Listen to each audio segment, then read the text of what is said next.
Shalom Bapak Ibu Saudara yang dikasihi Tuhan. Selamat pagi ya. Kita akan bersama-sama membuka Alkitab kita kembali di dalam kitab Kejadian. Masih sama minggu yang lalu saudara, karena pada pagi ini saya akan berkhotbah melalui kitab Kejadian pasal yang ke-6 ayat yang ke-8.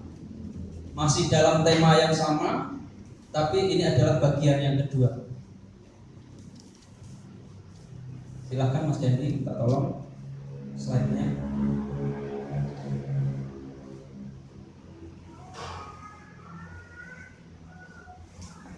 Kita akan baca bersama-sama karena hanya satu ayat saja.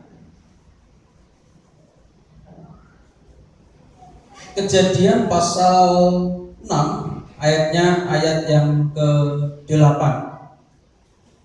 1, 2, 3. Tetapi Nuh mendapat kasih karunia di mata Tuhan. Saudara, masih tetap tema yang sama, dirancang untuk membuat Allah tersenyum. Bagian yang kedua.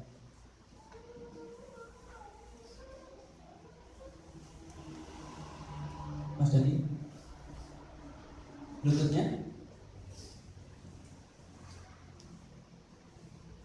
Next.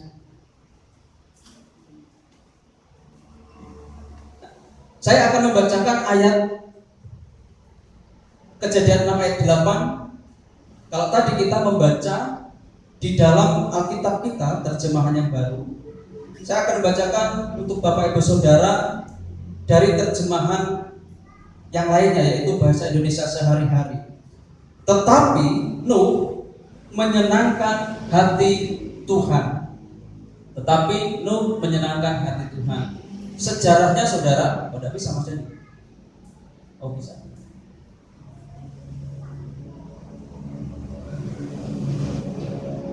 Sejarahnya Bapak Ibu Saudara kemarin sempat disinggung. Next, terus. Ini adalah minggu lalu. Minggu lalu kita ulang sejenak. Ada 2 poin penting yang kita pelajari. Yang pertama adalah mengasihi Dia di atas segalanya, di mana Nuh itu menjadi satu contoh teladan. Ia mengasihi Allah sepenuhnya. Dia semakin memiliki kerinduan kepada Allah. Dia rindu menghabiskan waktu dengan Allah. Itu bagian yang pertama. Bagian yang kedua, masih belum bisa Mas Dani? Keluarkan dulu saja extendednya. Nah, ya, ini minggu lalu ya. Rindu menghabiskan waktu dengan Allah. Ini penegasannya. Mengasihi bukan hanya sebatas kata-kata, tetapi kasih dalam perbuatan harus nyata. Nuh menunjukkan kasih dalam perbuatan. Mempercayai sepenuhnya. Nuh percaya penuh atas apa yang disampaikan oleh Allah, meskipun ada 3 hal itu yang sebenarnya membuat bimbang ya. Adapun, tidak ada tanda-tanda akan turun hujan. Bahkan Nuh itu hidup ratusan mil dari samudra, berkaitan dengan mengumpulkan seluruh binatang yang harus dibawa ke dalam bahtera. Itu juga hal yang harusnya menjadi perhatian, menjadi kebimbangan bagi Nuh. Tapi Nuh tidak mempedulikan hal ini. Nuh tetap percaya pada pernyataan Allah ketika Allah berfirman seperti ini, dan itu yang dilakukan oleh Nuh. Next. Saya minta tolong dari situ aja Mas Dandi ya. Next, berikutnya mempercayai Allah sepenuhnya. Nah, itu di bidang banyak hal. Kalau diaplikasikan dalam kehidupan, ada di karir, pekerjaan, studi, masa depan, dan lain hal. Ya, itu bisa kita pakai untuk menunjukkan bahwa ada kepercayaan penuh di dalam diri kita terhadap Allah. Dan ini bagian yang selanjutnya saudara. Bagian yang ketiga, yaitu mentaati Allah dengan sepenuh hati. Saudaraku yang dikasihi Tuhan, apa yang dilakukan Nuh juga menunjukkan bahwa Allah mentaati Allah itu bukan setengah-setengah. Ketika Nuh mentaati Allah itu dengan sepenuh hati, dengan kesungguhan hati. Dan itu terlihat oleh Nuh. Ketaatan Nuh terlihat dari sikap yang sigap terhadap apa yang Allah sampaikan. Dan itu dilakukan Nuh dengan penuh perhatian yang besar dan secara terperinci, saudaraku. Kita bisa melihat rincian-rincian yang Nuh lakukan ketika Allah berfirman, ketika Allah menyuruh Nuh untuk melakukan. Bapak Ibu Saudara bisa memperhatikan di ayat yang ke-14. Kejadian pasal yang ke-8 ayat yang ke-14, Saudara. Sampai dengan ayat yang ke-16, di mana Allah di situ memberikan suatu perintah kepada Nuh dan Nuh melakukan dengan sigap. Nuh melakukan dengan terperinci. Apa yang disampaikan Allah itu yang dilakukan. Tidak ada satupun apa yang diperintahkan Allah itu tidak dilakukan. Semua yang diperintahkan oleh Allah, semua itu juga dilakukan oleh Nuh. Silakan Bapak Ibu Saudara membaca, melihat di situ. Di ayat yang ke-14, apa sih yang Allah sampaikan kepada Nuh dan Nuh melakukan? Perhatikan, buatlah bagimu sebuah bahtera dari kayu gofir. Kayu gofir ini adalah kayu terbaik pada masa itu. Kalau tidak tahu, kalau di sini kayunya seperti apa tidak tahu. Tetapi kayu gofir itu adalah kayu yang terbaik dari antara kayu-kayu yang lainnya. Dan Allah menyuruh Nuh membuat bahtera itu dari kayu gofir. Saudaraku, Nuh hanya tinggal dengan keluarganya, istri, ketiga anaknya, dan ketiga menantu. Berarti ada berapa orang gitu? Ada 8 ya. Ada 8 orang membangun bahtera. Allah menyuruh Nuh, buatlah bahtera itu dari kayu gofir. Bisa saudara, nanti akan saya berikan rinciannya lagi. Bisa saudara perhatikan, di sana tidak ada toko bangunan, di sana tidak ada toko kayu, benar? Kira-kira Nuh ini mengambil kayunya dari mana? Dari hutan. Tidak ada di sana tersedia pangklong kayu, jual kayu gofir, tidak ada. Lalu bagaimana Nuh ini mengambil kayu? Nuh mengambil, dan bayangkan nanti ukurannya seperti apa, saudara akan tahu. Bagian yang pertama, Allah menyuruh Nuh untuk mengambil dari kayu gofir. Terus kemudian kalimat berikutnya, selain Allah menyuruh Nuh untuk membuat bahtera dari kayu gofir, bahtera itu harus dibuat berpetak-petak. Artinya apa? Artinya sediakan di bahtera itu ruangan sebanyak mungkin.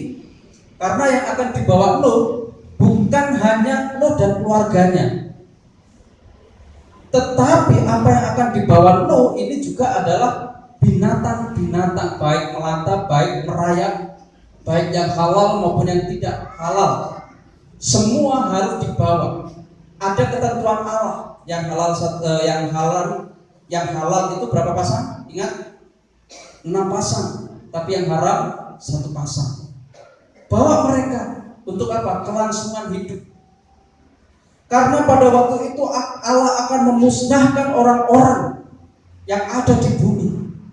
Karena rusak moralnya, karena bobrok moralnya, maka Allah kecewa atas apa yang sudah Ia ciptakan itu. Dan Allah membinasakan mereka. Hanya Nuh dan keluarganya yang didapati setia di hadapan Tuhan. Oleh karena itu, mempersiapkan ruang-ruang untuk binatang-binatang yang nanti, untuk tempat mereka tinggal. Ada berpetak-petak, ada beberapa ruangan. Panjangnya dengan detail, saudara. Nuh harus membuat bahtera itu sepanjang 300 hasta. Saudara bisa melihat di ayat 15. 1 hasta itu kurang lebih 45 sampai 50 cm. Katakanlah setengah meter. Kalau di situ 300 hasta, kurang lebih 150 meter panjangnya bahtera itu nanti. Lalu kemudian lebar bahtera itu ada 50 hasta, berarti kurang lebih 25 meter lebarnya. Berapa? Kita bisa bayangkan, panjangnya ada 150 meter, lebarnya ada 25 meter. Tingginya kurang lebih 15 meter. 15 meter, saudara. Ini paling kurang lebih 10 meter ya, baru 10 meter. Tingginya, udah, tak dibaleni. Lalu Allah lagi berfirman, buatlah atap dengan ukuran 1 hasta atapnya. Kurang lebih berapa? Kurang lebih 1 hasta 50 cm. Ya. Mungkin ini jarak dari ini loh ya, apa namanya? Batas ruangan, lalu baru atapnya. Lalu kemudian pasanglah pintu pada lambungnya, lambung. Jadi ada kayak bagian dari kapal, tanknya lah katakanlah seperti itu. Buatlah pintu, karena apa? Nanti itu untuk jalan keluar masuk binatang itu dan juga Nuh.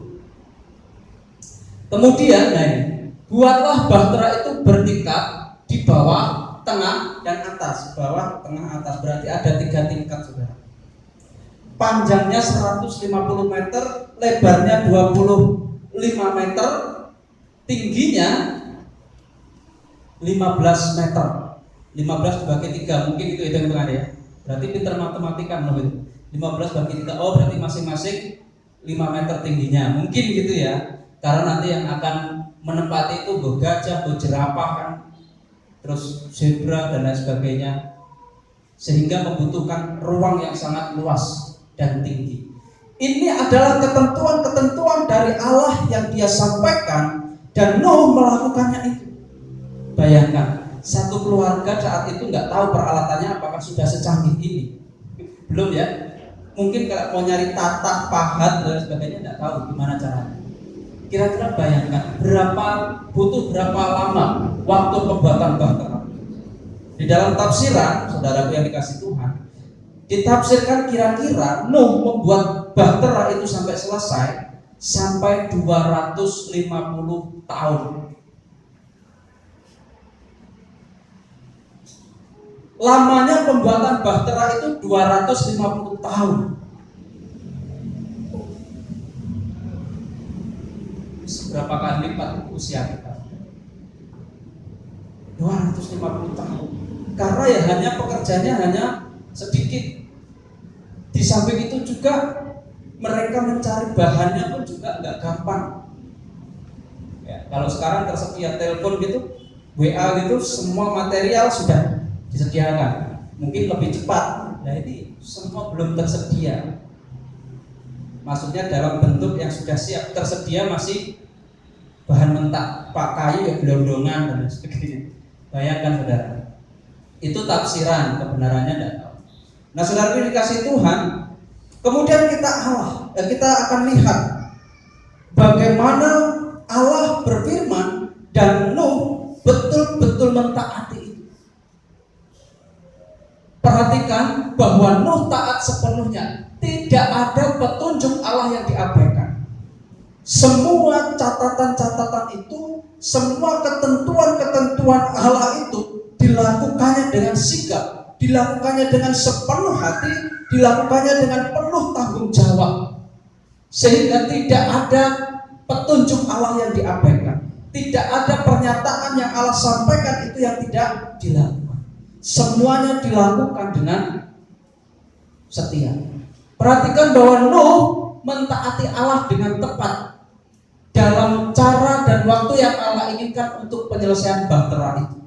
Semuanya itu diselesaikan dari awal pembuatan sampai finishing, bahkan sampai bahtera itu bisa dipakai. Ketika selesai bahtera itu dibuat, lalu terjadilah penggenapan yang Allah sampaikan. Menasihati Allah sepenuh hati, saudara. Artinya, kalau kita melihat Nuh mengerjakan apa yang diperintahkan Allah tanpa ada penundaan, nggak ditunda-tunda, nggak Tuhan aku capek, Tuhan materialnya nggak ada, Tuhan aku masih belum menyediakan makanan, Tuhan tidak ada. Begitu Allah menyampaikan, begitu Allah berfirman kepada Nuh, Nuh segera dengan sikap Nuh membuat bahtera itu. Tidak ada kata-kata nanti, langsung dilakukan saat itu juga. Inilah yang dimaksud dengan mentaati dengan sepenuh hati. Taat dengan sepenuh hati itu berarti ketika ada yang diucapkan dan itu harus dilakukan, segera dilakukan. Jangan pernah menunda untuk melakukan hal yang baik, apalagi sesuai dengan firman Tuhan. Saudara mendengar firman Tuhan, ketika ada khotbah, ketika saudara merenungkan firman Tuhan, ketika saudara saat teduh, perhatikan di sini. Jangan pernah menunda untuk melakukan hal yang baik, apalagi sesuai dengan firman Tuhan. Di sini saya memberikan contoh buah roh, ada buah roh. Minimal ketika kita sadar, kita tahu kita akan melakukan hal yang baik, lakukan itu. Tapi hati-hati saudara, ada juga perbuatan baik yang berselubungkan, ada perbuatan yang berselubungkan tindakan yang tidak baik, meskipun sifatnya itu terlihat baik. Sering ya saya katakan, berbohong demi kebaikan. Gitu. Kemarin saudara, hari Selasa ada di sini ada tawuran. Kalau saya niatnya baik, saudara, ada orang yang di sini sembunyi karena ada brimob di situ, ada aparat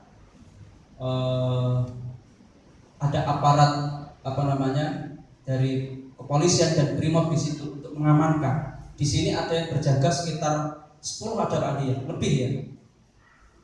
Ketika gas air mata itu diluncurkan, dia bubar semua, termasuk brimobnya bubar. Karena apa? Pedasnya minta ampun. Saya waktu itu nunggu di bawah sama Pak Andi karena saya melihat takutnya kalau mereka merusak fasilitas. Saya di bawah sama Pak Andi, lalu ada yang masuk dan naik ke atas sini, saudara. Lalu aparat keamanan itu datang, mau masuk itu kayak ragu-ragu. Mau masuk tapi kok ini tempat ibadah mungkin gitu ya. Lalu Pak izin masuk, monggo Pak, di atas, saya bilang gitu. Kalau saya mau melindungi orang itu kira-kira baik enggak? Ada baiknya ya. Tapi saya jahat enggak? Saya berdosa enggak? Saya berdosa. Karena apa? Karena orang itu berbuat jahat. Kenapa saya ngomong berbuat jahat? Di luar situ ada orang yang banyak bawa batu, bawa itu yang terlihat, bawa batu banyak kayu, dan ketika ada mobil lewat dilempari. Saya hanya melihat. Lalu kemudian ada yang sengaja sembunyi di toilet, saudara. Ketangkep, lalu hanya diinterogasi. Ketika aparat keamanan ini pergi, dia balik lagi, ternyata dia bawa saja. Dia ngomong, Pak, saya izin masuk ke sebentar, dan saya lihat dia bawa saja. Nah, saudaraku, saya niatnya baik bisa, tapi apa yang saya lakukan? Kalau saya ngomong, Pak, itu jemaat, bisa saja toh? Yang di atas jemaat bisa saja, karena yang waktu di sini dia kata kegiatannya, Pak, itu jemaat bukan. Saya sampaikan bukan, itu bukan jemaat. Artinya apa, saudara? Tidak ada yang saya tutup-tutupi. Artinya ketika saya menyatakan itu adalah satu kebenaran, bukan berarti saya jahat kepada orang itu. Tidak.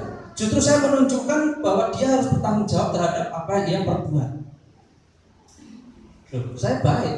Kalau saya jahat, tak tutupi, orang itu suatu saat dia akan melakukan hal yang sama lagi. Saya akan dipersalahkan, Pak Kres ngomong biar ditutup-tutupi. Akhirnya kan berbuat lagi kan gitu. Nah, saudara dikasih Tuhan, bisa saja perbuatan baik itu sebagai selubung untuk perbuatan jahat, bisa. Nah, tetapi saudara, jangan pernah menunda untuk melakukan hal yang baik, apalagi sesuai dengan firman Tuhan, saudara. Jangan pernah menunda. Ketika saudara merenungkan firman Tuhan, mendapatkan berkat dari firman Tuhan, itu segera lakukan, karena itu yang Allah inginkan. Ini yang keempat, saudara, yang terakhir, apa yang saudara lihat di situ? Tetaplah memberi tanpa mengingat dan menerima tanpa melupakan. Tetaplah memberi tanpa mengingat berarti ada ketulusan hati, dan menerima tanpa melakukan, tanpa ada motivasi yang tidak benar. Artinya apa, saudara? Ketika saudara membaca di sini bagian yang kedua, terus menerus memuji dan bersyukur, apa sih hubungannya? Kita akan lihat nanti, saudara. Ini adalah bagian yang juga tidak kalah penting sebagai orang-orang yang dirancang untuk membuat Allah tersenyum. Nah, dari kejadian itu, saudara, memberikan hal yang membuat Allah tersenyum. Yang terakhir di bagian ini adalah terus memuji dan bersyukur. Khususnya kepada siapa? Tentunya kepada Tuhan. Artinya apa? Saudara, perhatikan di sini. Hampir tidak ada hal yang rasanya lebih baik daripada menerima pujian yang tulus dan penghargaan dari orang lain. Ketika saudara dihargai, saudara dihormati, ketika saudara menerima pujian, saudara senang enggak? Apa saudara lebih memilih dibully? Banyak orang pasti dia suka dengan penghargaan ketika dihargai, suka dengan pujian ketika dipuji, itu senang. Begitu juga dengan Allah.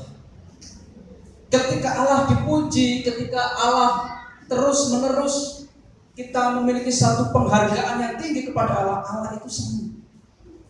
Tetapi perhatikan di sini, tetaplah memberi tanpa mengingat dan menerima tanpa melupakan. Ketika kita memberikan pujian, ketika kita memberikan penyembahan, ketika memberikan suatu penghargaan yang terbesar kepada Allah, ingat, Allah menciptakan kita dengan tujuan apa?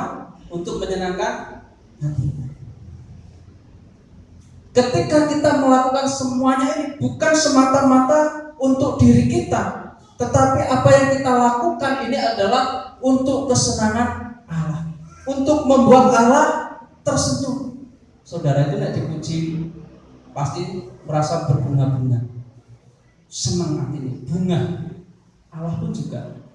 Ketika kita memuji-muji Allah, bukan berarti memuji itu sebatas nyanyian ya. Aku nggak bisa nyanyi pak, suaraku fals. Saudara, memuji Allah itu tidak serta-merta hanya sebatas kita menyanyi. Perhatikan Mazmur Daud. Apakah itu Daud menyanyi? Enggak. Dia mengatakan, sungguh besar Engkau ya Allah, maha besar Engkau ya Allah, Engkau gunung batuku, Engkau pelindungku, Engkau kekasih jiwaku, Engkau yang membuat aku menjadi nyaman, dan lain sebagainya. Itu satu pujian. Semua yang Engkau lakukan atas hidupku adalah baik adanya. Itu pujian. Dan juga ada ucapan syukur. Ucapan syukur bukan serta-merta, ayo tak undang ke rumahku, saya akan mengucap syukur kepada Tuhan, kita ada persekutuan, betul. Tetapi bukan serta-merta hanya sebatas euforia. Tetapi ucapan syukur itu sepele, saudara. Ketika saudara mengalami satu peristiwa yang tidak menyenangkan, saudara, kebanyakan yang keluar apa? Keluhan atau bersyukur? Halo? Ketika saudara menghadapi satu hal yang tidak menyenangkan dalam diri, yang sering keluar keluhan atau bersyukur? Saudara, hal sepele, saudara. Bersyukur itu tidak harus diungkapkan dengan euforia, dengan adanya persekutuan, yuk kita makan-makan karena ini bentuk sukacitaku. Tidak salah. Tetapi bagaimana dengan hal yang berkaitan dengan aku apa syukuran tapi kok ya nggak aneh duit? Saudara kan bingung. Saudara nggak perlu bersyukur, itu nggak harus keluar uang. Tetapi kita bisa menyampaikan, Tuhan, terima kasih. Semua ini karena Tuhan menolongku. Aku bersyukur Tuhan cukup. Benar? Gampang atau sepele untuk bersyukur. Tuhan, kenapa si A itu kok benci aku Tuhan? Ya wes bersyukur saja. Ini bersyukur berarti ada sesuatu hal dalam diriku yang masih perlu dibenahi. Benar enggak? Saudara benci kepada saya ada sesuatu hal enggak kira-kira? Ada dasarnya enggak? Kenapa saudara benci saya? Atau sebaliknya, saya benci saudara pasti ada dasarnya. Dasarnya apa? Kalau nggak ada dasarnya itu perlu dipertanyakan. Orang ini kira-kira genep apa kurang satu ya? Nah, saudara yang dikasih itu bersyukur. Bersyukur itu akan menghilangkan banyak penyakit, saudara. Hipertensi itu bisa hilang karena bersyukur. Kolesterol itu bisa hilang karena bersyukur. Stroke itu juga bisa hilang karena bersyukur. Stroke itu bisa disebabkan karena apa? Pikiran merenung nggak pernah mau bersyukur. Kolesterol juga nggak asam urat. Kok tadi dodolan jamu ya? Saudaraku yang dikasih Tuhan, syukur, bersyukur itu akan menghilangkan banyak penyakit. Termasuk kebencian. Ketika ada kebencian, saudara bersyukur, ya bersyukur berarti sebagai koreksi diri, berarti ada sesuatu hal yang perlu diperbaiki. Enak ngomong Pak, ngakoni saudara saya pernah difitnah orang. Sesama hamba Tuhan, saya sama istri itu difitnah ke gereja. Ada satu gereja. Akhirnya fitnah yang kami dengar itu adalah saya dan istri pisah ranjang. Bersyukurnya ya ini rencana Tuhan. Ini rencana Tuhan. Tuhan menempatkan saya di sini. Jujur, dulu ada satu gereja yang akan meminta kami ke sana. Mungkin kami nggak tahu dasar dia memfitnah itu apa. Mungkin apakah iri hati atau dan sebagainya, saya nggak tahu. Disampaikanlah ini ke gereja. Oh, pendeta muda Kris itu pisah ranjang. Karena ada klarifikasi dari jemaat. Pak, apa benar tuh pisah ranjang? Loh, nah saya pisah ranjang apa tak rabi? Saya bilang gitu. Nah, saya pisah ranjang lah apa dia anak. Saya nikah itu untuk supaya bersatu, apa soal pisah ranjang. Lalu ternyata dia tanya ke saya klarifikasi. Siapa yang ngomong? Ya wis nggak perlu ngomong, nggak perlu saya tahu lah. Sekarang lihat, saya tidak pisah ranjang. Bahkan ini sudah sampai ke kependetaan. Pak Wisnu waktu dulu, pendeta Wisnu. Klarifikasi, apa benar gitu, Pak? Ya lihat saja kami baik-baik saja. Pada waktu itu saya masih di Gajahan ya, jadi asisten. Pendeta Karsiman yang ditanya oleh pendeta Wisnu, apa benar Pak Kris itu pisah ranjang? Ya ketawa. Pak, kalau mereka itu pisah ranjang, saya orang pertama yang menangani masalah mereka. Karena Pak, saya yang menikahkan pendeta Karsiman. Dan saudara ini meluap sampai ke BPD Jogja. Saya di Jogja itu ada kenalan, dia sudah saya anggap seperti bapak. Ketika saya ke sana, Dek, kok aku ketemu informasi kayak gini tadi? Pak, lah saiki lho Pak, lihat kami Pak, jangan percaya sama kami atau orang itu. Ya aku lebih percaya orang kowe, Dek. Ya udah, aman. Saudaraku yang dikasih Tuhan, saya berdoa sama istri. Kami secara manusiawi sakit hati. Kenapa ada info seperti ini? Kalau hanya sebatas jemaat itu tok, tidak apa-apa. Tapi sampai ke BPD. Tapi di sini nggak dengar ya Pak ya? BPD sini, tapi nggak semuanya. Sama BPD Jogja. Wah, ya uslah saya hanya sampaikan ke istri, Ma, becek ke titik Allah ketol. Ya kita doakan saja. Saya tahu orangnya. Kita doakan supaya Tuhan memberi hikmat, supaya semuanya ini menjadi baik lagi. Ya jangan kita dendam, jangan kita sakit hati. Lupakan sih. Doakan. Ya, saya nggak mau hanya gara-gara ini membuat saya darah tinggi. Saya nggak mau hanya gara-gara ini hidup kami nggak damai. Akhirnya apa? Ya udah doakan, Tuhan kami mengampuni. Tuhan berikan hikmat. Tuhan tolonglah dia. Berkati pelayanan dia. Saudaraku, justru malah dia yang nggak nyaman dengan pelayanan. Baru 2 tahun pindah. Nggak tahu. Mudah-mudahan betah lah. Nah, saudara dikasih Tuhan, bersyukur, tetap memuji Allah dalam setiap kondisi keadaan apapun. Susah nggak susah kalau saudara mau saudara bisa. Nah, ketika kita bersyukur, ketika kita memuji Tuhan dalam kondisi apapun, lihatlah, Allah itu senang. Karena itu yang Allah perintahkan untuk dilakukan oleh setiap umat. Kasihi, kasih. Tidak ada balas, tidak ada. Nek sana nyubit, gebukan balas, tidak. Tapi Tuhan, ketika engkau diludahi, engkau dilempari, ketika engkau dijahati, kasihi dia. Kasih. Ketika engkau ditampar pipi kirimu, berikan juga pipi kanan. Artinya apa? Ketika engkau dihina, engkau diperlakukan yang tidak benar, perlakukanlah dia dengan baik. Gak ada bedanya kalau kita membalas dengan kejahatan, karena kita akan sama seperti orang dunia yang tidak mengenal Allah.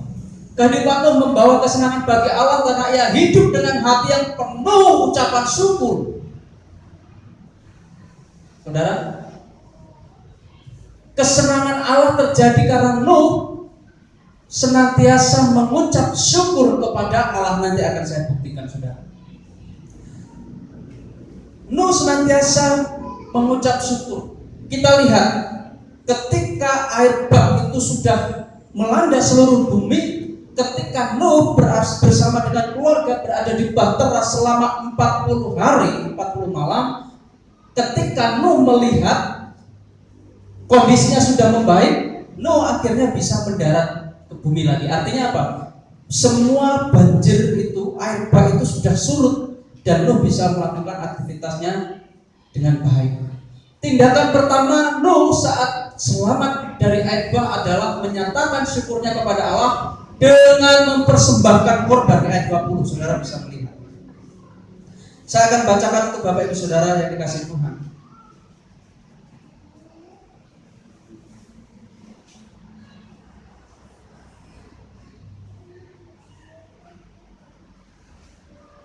Di pasal 8 ayat 20.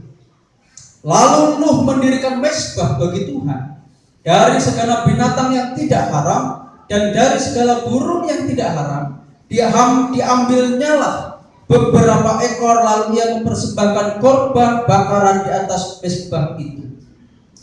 Verse 1, ketika Tuhan mencium persembahan yang harum itu, berfirmanlah Tuhan dalam hatinya, aku tak akan mengutuk bumi ini lagi karena manusia, sekalipun yang ditimbulkan hatinya adalah jahat dari sejak kecilnya, dan aku tak akan membinasakannya lagi segala yang hidup seperti yang telah kulakukan. Selama bumi masih ada, tak akan berhenti-henti musim menabur dan menuai, dingin dan panas, kemarau dan hujan, siang dan malam. Artinya apa? Ketika semua itu setelah usai, Nuh bersama keluarganya memberikan persembahan kepada Allah, mempersembahkan korban. Sebagai apa? Sebagai ucapan syukur. Dunia dilanda air bah, banyak korban. Nuh bisa mengucap syukur kepada Allah. Nuh masih bisa memberikan korban kepada Allah. Karena apa? Dia beserta keluarga seorang. Nah, saudara dikasih Tuhan, rupanya kita melihat di sini terus memuji dan bersyukur kepada Allah. Ini merupakan suatu langkah untuk menyenangkan hati Tuhan. Kemudian di dalam aplikasinya, saudara dikasih Tuhan, penegasannya adalah ucapan syukur yang dilakukan Nuh adalah memulai persembahan melalui persembahan korban, dan itu menyenangkan hati Allah. Aplikasinya, saudara, memberikan persembahan syukur. Semua bisa kita pakai untuk persembahan kepada Tuhan sebagai ucapan syukur. Saudara, persembahan syukur bukan hanya bersifat materi, bukan hanya uang, tetapi engkau bisa mempersembahkan hidup. Tuhan, aku bersyukur, ku persembahkan hidup ini Tuhan sebagai persembahan syukur. Lalu bagaimana caranya menerapkan bahwa diri kita ini kita persembahkan kepada Tuhan? Tuhan memberikan karunia, Tuhan memberikan talenta. Apapun talenta yang Tuhan berikan, apapun karunia yang Tuhan percayakan, persembahkan itu kepada Tuhan. Lakukan untuk menyenangkan hati Tuhan. Lakukan untuk menyenangkan hati Tuhan sebagai ucapan syukur di dalam hidup. Saudara, ini adalah hal terpenting. Sama seperti Tuhan Yesus memuji seorang janda yang miskin ketika memberikan persembahan. Ada orang kaya yang memberikan persembahan dengan nominal yang sangat besar. Ada seorang janda miskin memberikan persembahan dengan nominal yang kecil. Apa kata Tuhan Yesus? Wanita ini memberi persembahan lebih banyak daripada orang yang kaya. Karena apa? Seorang janda ini mempersembahkan dari seluruh kehidupannya. Artinya apa? Ia hanya punya uang itu. Hanya itulah uang yang dia miliki. Seharusnya ini bisa untuk hidup, untuk membeli makanan, untuk mencukupi kebutuhannya. Tetapi semua itu dipersembahkan kepada Tuhan. Artinya apa? Seluruh hidupnya dipersembahkan kepada Tuhan. Semua hal yang ia miliki, semua harta yang dimilikinya dipersembahkan kepada Tuhan. Lalu bagaimana dengan orang kaya? Orang kaya itu memberi nominal yang besar, tetapi itu sebagian dari kekayaannya. Seandainya ditantang, berani tidak mempersembahkan seluruh harta kekayaannya itu untuk Tuhan? Belum tentu ia berani melakukan seperti janda miskin ini tadi. Kenapa bisa seperti itu? Yaitu Tuhan Yesus justru malah mengapresiasi seluruh dari kehidupan orang janda ini diberikan kepada Tuhan. Padahal dia tidak tahu besok mau makan apa. Tetapi orang kaya, kalaupun dibandingkan saudara, jauh. Belum tentu orang yang kaya itu mau memberikan semuanya dan itu dipersembahkan kepada Tuhan. Belum tentu. Tapi orang miskin ini memberi dengan segala hal yang dia miliki. Artinya apa? Memberikan persembahan syukur. Hidup, tubuh, jiwa, roh. Ketika punya keahlian tertentu, persembahkan untuk Tuhan. Apa yang kita bisa perbuatlah untuk Tuhan. Itu adalah sebagai ucapan syukur kita. Dan yang tidak kalah pentingnya saudara, mengembalikan perpuluhan sebagai tanggung jawab iman. Perpuluhan itu adalah tanggung jawab. Ketika saudara membaca Maleakhi pasal 3 ayat 10, apa enggak? Serahkanlah persembahan perpuluhan itu ke tempat perbendaharaan, supaya tersedia makanan bagiku. Dan ujilah aku, firman Tuhan semesta alam. Bukankah aku membukakan bagimu tingkap-tingkap langit dan mencurahkan berkat bagimu? Lalu ada janji di situ, aku akan menghardik semua belalang pelahap supaya engkau tetap memiliki hasil panen. Artinya apa saudara? Israel pada waktu itu, saudara, pelitnya minta ampun, pelit super pelit. Pada waktu itu ia menanam gandum. Kebanyakan orang-orang Israel menanam gandum karena itu menjadi makanan pokok bagi mereka.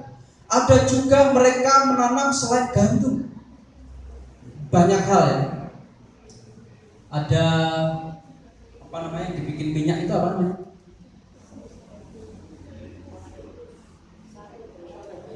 Apa? Di Israel zaitun, ada zaitun, ada yang buat wangi-wangian itu bahan baku nila ya, ada banyak. Seharusnya itu bisa dipakai untuk perpuluhan, tetapi apa yang mereka lakukan?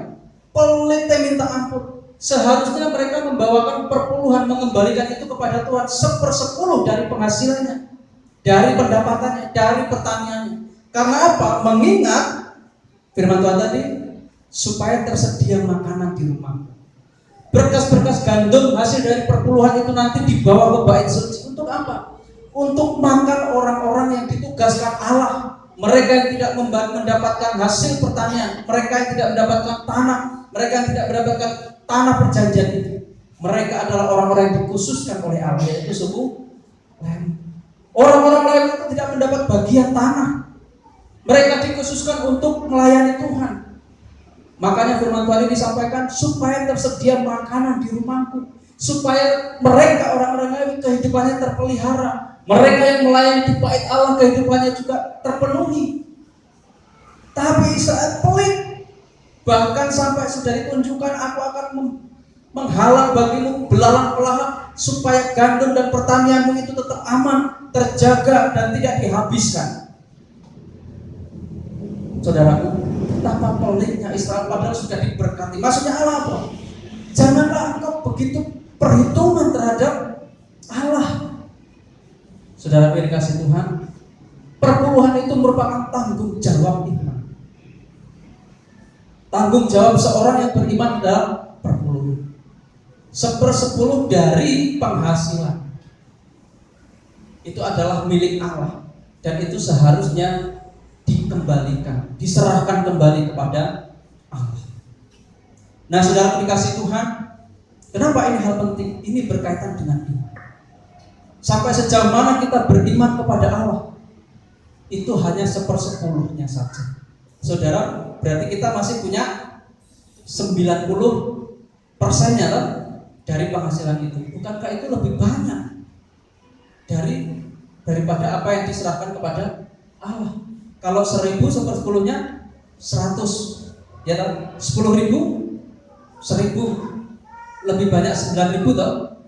Lalu kalau 100.000 10.000, itu yang diserahkan, itu haknya Allah. Dan iman kita seharusnya sampai ke situ.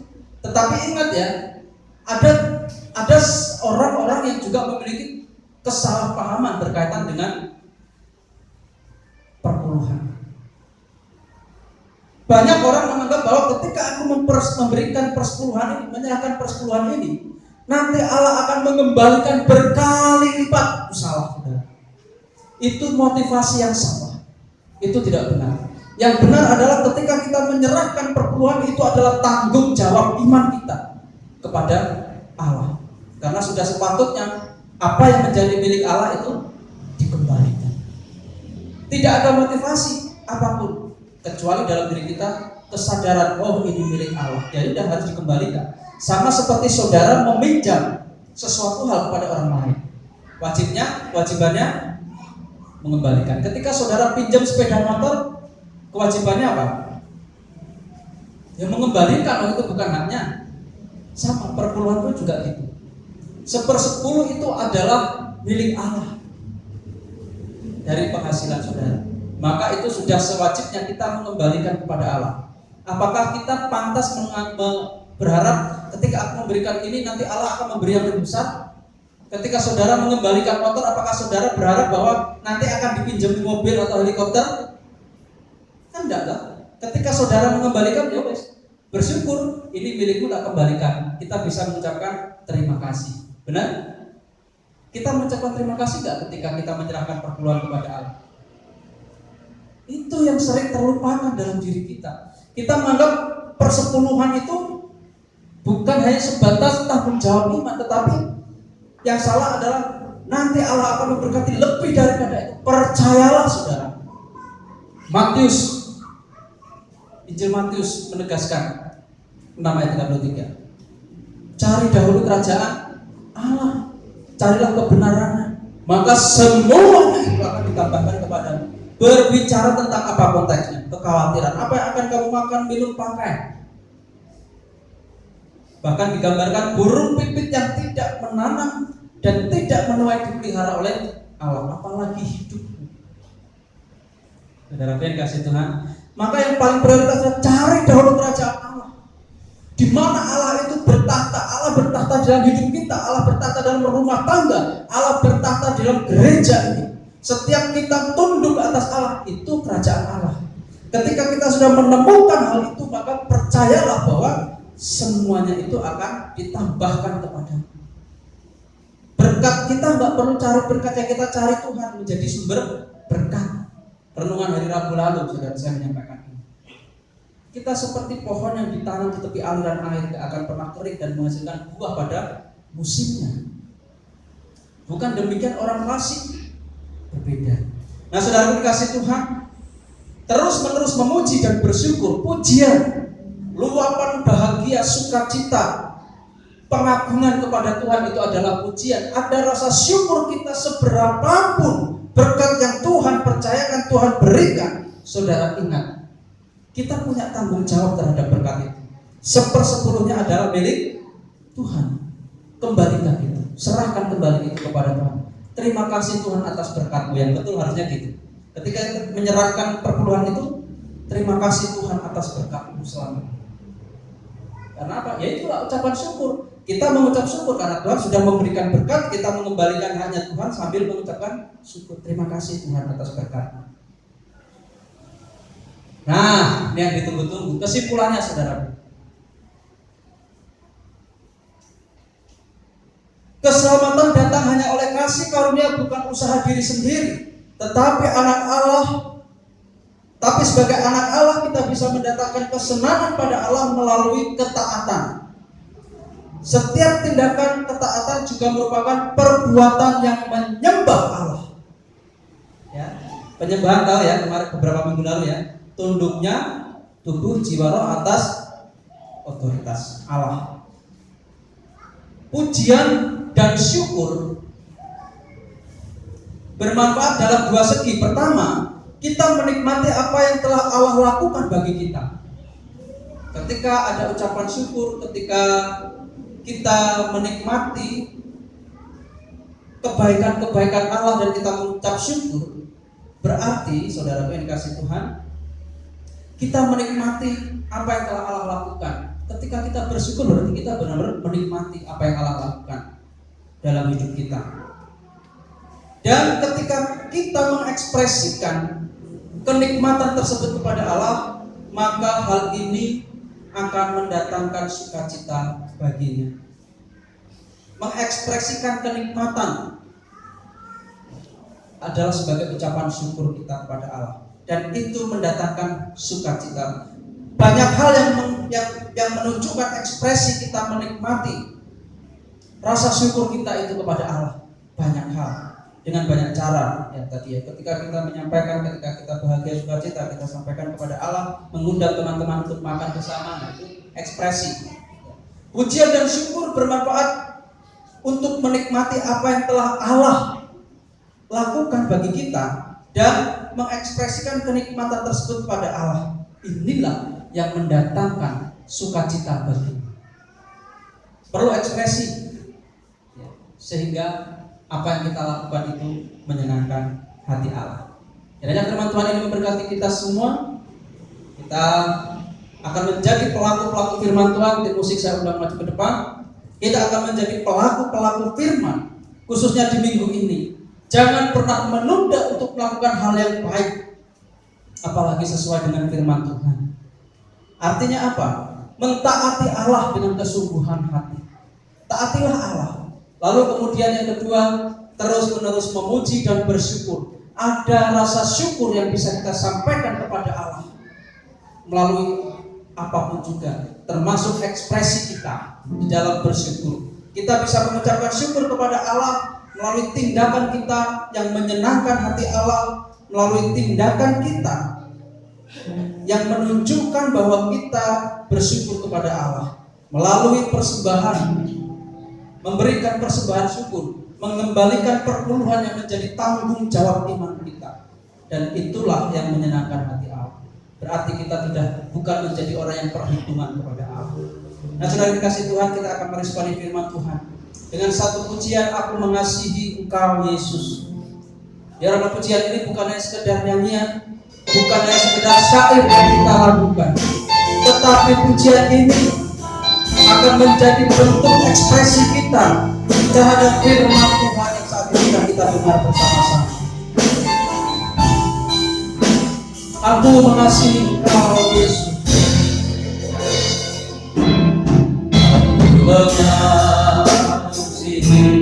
Saya undang Bapak Ibu Saudara berdiri dengan sepenuh hati kita menyanyikan pujian sebagai bentuk respon, sebagai langkah awal kita untuk menjadi pelaku-pelaku firman Tuhan di dalam minggu-minggu ini. Dengan segala jiwaku kurenungkan firman-Mu, kurenungkan firman-Mu, siang dan malam ku menyambut perintah-Mu dan ku rasakan. Engkau tahu ya Tuhan, tujuan hidupku hanyalah untuk menyenangkan hatiku. Menyenangkan hati Tuhan adalah tujuan hidup. Aku mengasihi Kau. Sadarilah saudara bahwa saudara dan saya ada. Saudara dan saya diciptakan di dunia ini dengan satu tujuan. Kita dirancang untuk membuat Allah tersebut, untuk menciptakan hati Allah, membuat Allah senang dengan apa yang kita lakukan. Lakukanlah firman Tuhan, bukan hanya tapi dalam tindakan kita harus melakukan firman Tuhan. Dan lakukan engkau tahu tujuan hidupku hanyalah untuk menyenangkan. Kurenungkan firman-Mu, kurenungkan firman-Mu, siang dan malam ku pegang perintah-Mu dan ku lakukan. Engkau tahu tujuan hidupku hanyalah untuk menyenangkan hatiku, hanyalah untuk menyenangkan, hanyalah untuk menyenangkan hatiku. Seperti pujian ini Tuhan, ini kerinduan kami. Kami menyenangkan hati Tuhan seperti firman-Mu pada pagi hari. Ulanglah saudaraku, kiranya kasih karunia dan damai sejahtera yang dari Allah Bapa, penyertaan daripada Roh Kudus menyertai Bapak Ibu Saudara sekalian dari saat ini sampai selama-lamanya. Diberkatilah kiranya setiap langkah kehidupan Bapak Ibu Saudara. Diberkatilah pekerjaan usaha Bapak Ibu Saudara. Diberkatilah rumah tangga Bapak Ibu Saudara. Diberkatilah setiap pergumulan Bapak Ibu Saudara. Karena satu keyakinan dalam hati kami, ketika ada penyerahan kami di dalam Yesus Kristus dan hidup kami menyenangkan hati Tuhan, kami percaya kami akan menikmati janji-janji Tuhan. Kami akan menikmati berkat-berkat Tuhan. Terima kasih Tuhan. Terima kasih. Di dalam nama Tuhan Yesus Kristus kami berdoa dan memintakan berkat. Haleluya. Amin.